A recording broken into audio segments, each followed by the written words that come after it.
Moja zelo dobra prijateljica je izgubila nedolžnost pri skoraj 13, ampak 12 je bila stara, v eni lovski koči. Mislim, ni bila posiljena, je sama pristala v to, da ne pomote. Bila je bolj tako, pa je bila zelo uporniška, pa starši so ji vse. In je to naredila čist po mojem, iz maščevanja do staršev. Jaz ne znam drugače povedati.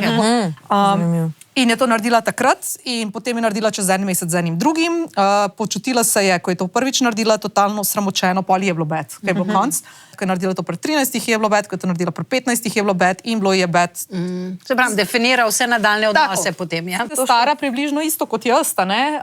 In ona je rekla, da kljub temu, da ima zdaj, dajmo reči, partnerja, s katerim se dobro razumeta, s katerim poskušata graditi neko družino, je rekla, da mogoče zadnje 2 leti, da ima nekako dober odnos do partnerja in do seksa in da zdaj je šele pogruntala, kaj pomeni intima in kaj pomeni nekoga rad.